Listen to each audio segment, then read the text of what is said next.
Hey everybody, welcome to Kino Therapy. As you know, it is Black History Month, and I thought in honor of Black History Month as a white person, I thought I would do my best to try and bring up some black voices, some black directors in the world, both in America and all across the globe, of course. This is just going to be a very quick, easy video I can make just to get it out there soon. So I apologize in advance for the screen junkies approach.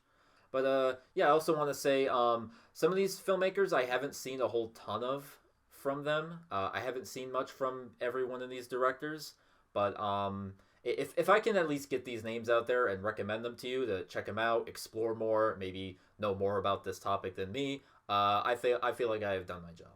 So let's dive right into it. Probably the most famous African American director working today, or probably ever, is Spike Lee. He started off making comedies. He's branched out and made, very simple dramas. He's made some thrillers. He's made the very piercing film Black Klansman, which is great. Probably his most famous film, though, of course, which you had to have heard of, is Do the Right Thing. This film is funny, it is sweet, it is simple, yet it is probably the best film about race relations ever made. It's just incredible. And the way that this environment feels real, but yet it's still shot very well. It's a very nice looking film. Despite the fact that there are moments of stylization, it just feels so authentic. And it's an essential watch if you haven't seen it. Turning back the clock, we got Oscar Micheaux, one of the earliest filmmakers. He made silent films well into the sound era.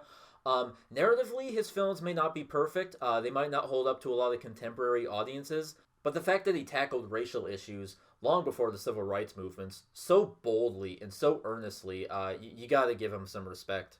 So yeah, if you want to see the humble beginnings of African American cinema, you gotta watch Oscar Micheaux.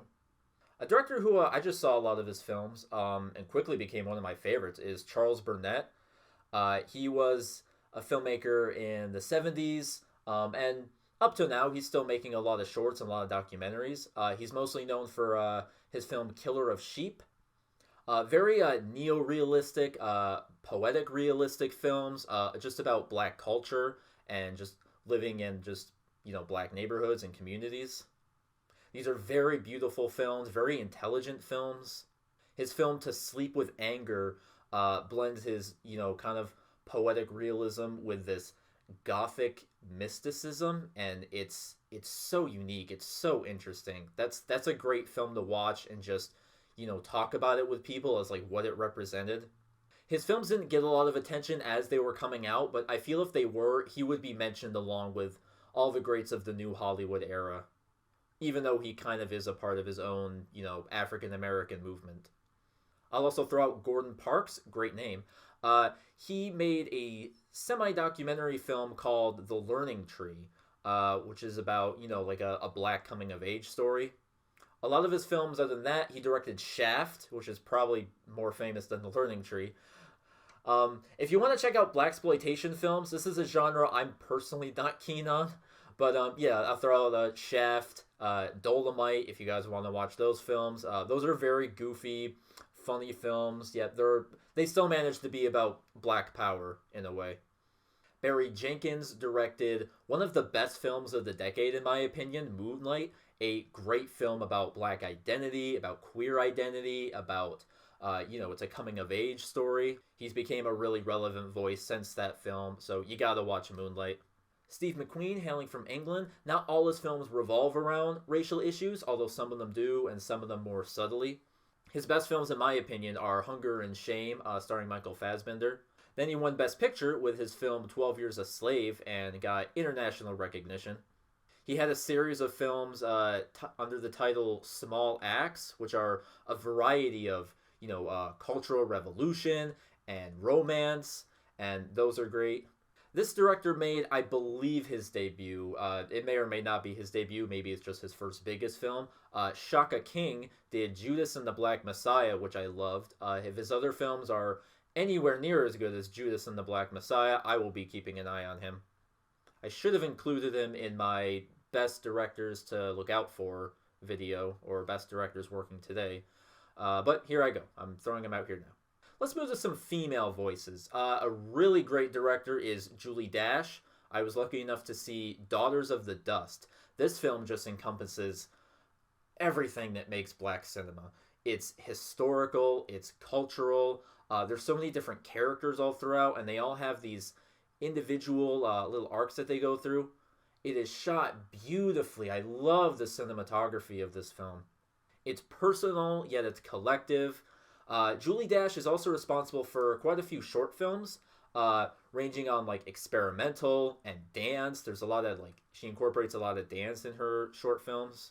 Super talented director. Check her out. I think she's one of the best. I was also lucky enough to see Ngozi Onwurah.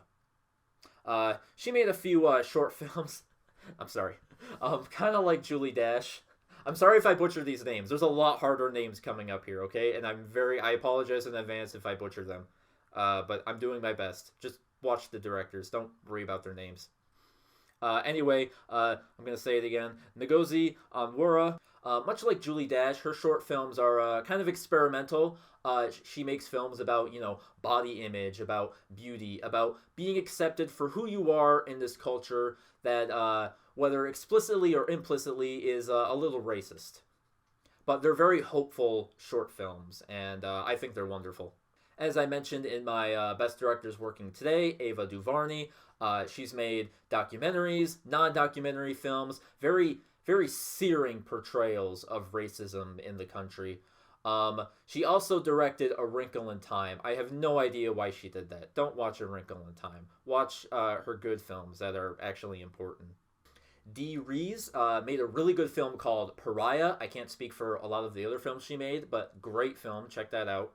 Also on the list is Cheryl Dunye. I hope that's right. Cheryl Dunye. That's not even an African name, and I'm struggling. Cheryl Dunye is a black, female, and lesbian. That's 3 checkboxes on the woke list right there.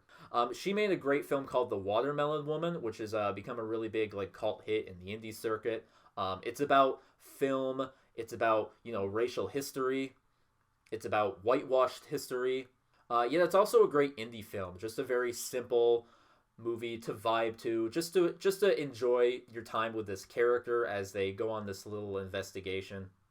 So it's a surprisingly sweet, but also kind of, subversive film.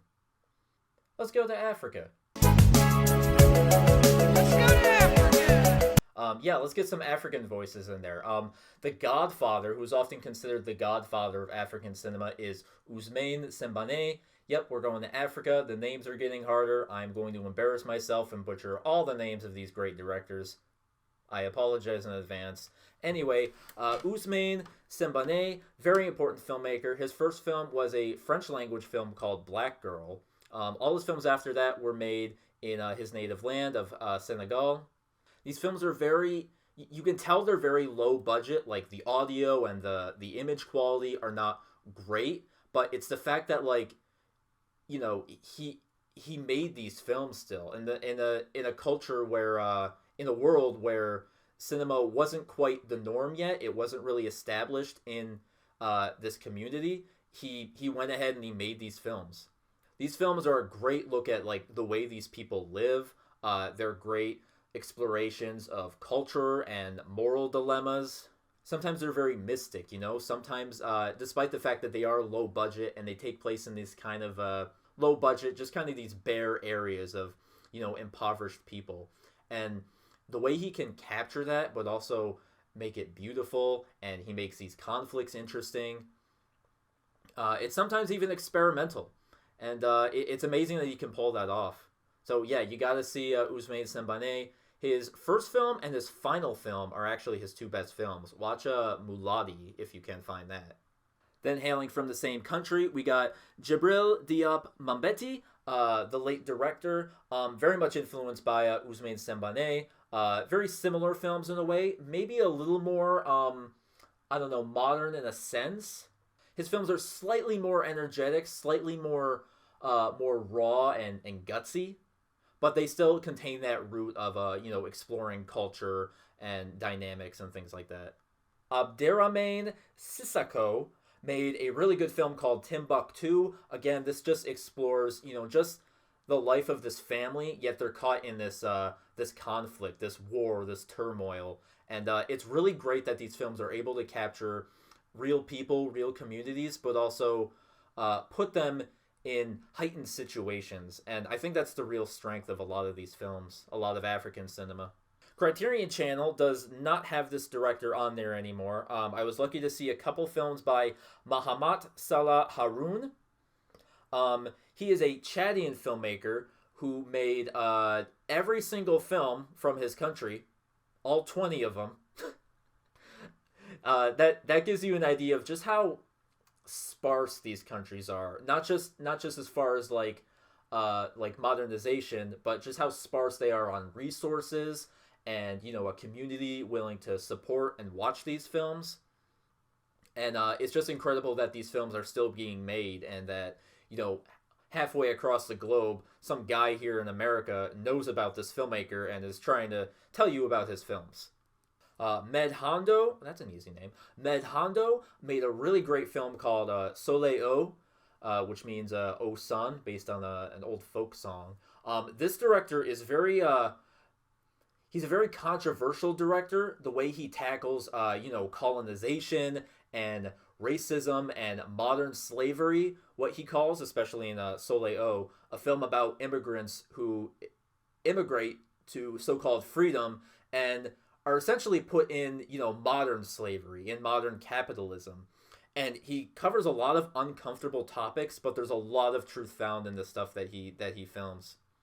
Same with director Mohammed Lakhdar Hamina. He is also, again, a very revolutionary director. He's considered to be perhaps the most important director in Algeria or just the Arab world. He is so persistent. He is like the Martin Scorsese of that area.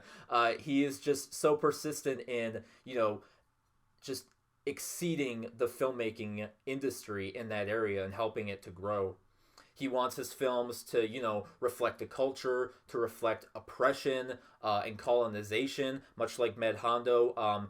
African filmmakers like them are so dedicated to these issues and just getting these issues of third world countries out there to the rest of the world and just exploring the pain that they go through. Actually, I recommend this real quick. I recommend Walk Hollywood if you want something really silly, really out there. If we're going to talk about African films that, that impoverished people tried really hard to make, then we gotta throw out the Raymond Productions. Movies like Who Killed Captain Alex or Crazy World. The guys who made these films were very poor people from Uganda, but they just made these films. And yes, by our standards, by pretty much anyone's standards, they are not great films. They are very silly. They have a lot of funny effects and strange action sequences.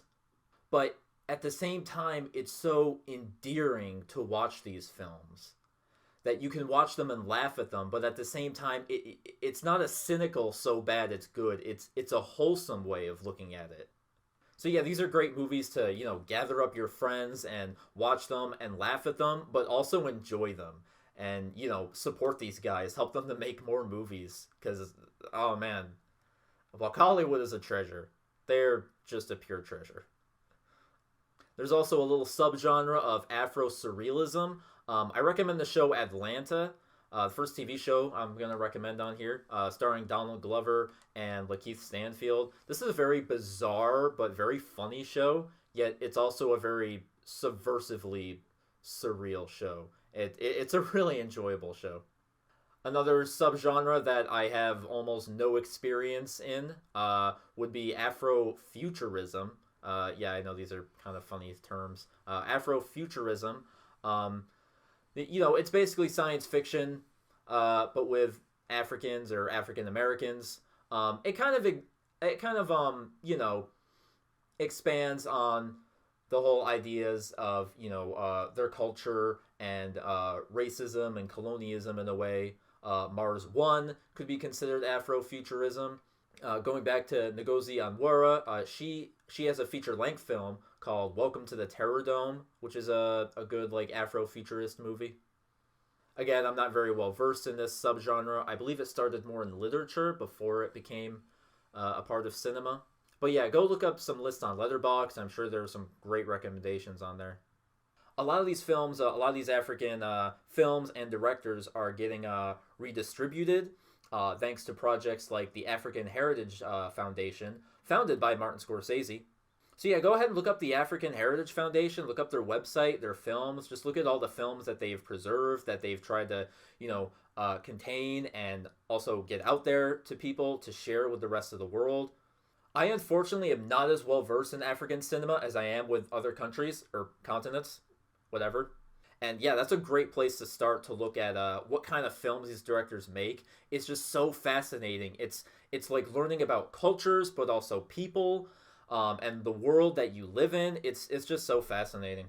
Well, that about does it for me. I know there's a ton of directors I left off. Again, I'm not an expert on African films or even African American filmmakers, unfortunately. So yeah, please leave a comment. Give some recommendations. Let me know what I should check out or what the other viewers should check out. I'm sure there's a ton of other great ones I forgot. I'd love to hear what you have to say. Same old stuff. Like, share, subscribe, thumb the bell. Follow me on Letterboxd. My next director retrospective is coming very soon. I am very excited about it. You're not going to believe it. I am very excited about that. Would you believe that? But seriously, keep Black history and culture alive. Do that through art. It is one of the best ways to do so. Explore more films. Explore films before your time, outside your country. Keep the art of cinema alive. And thank you all so much for watching Kino Therapy. See you later.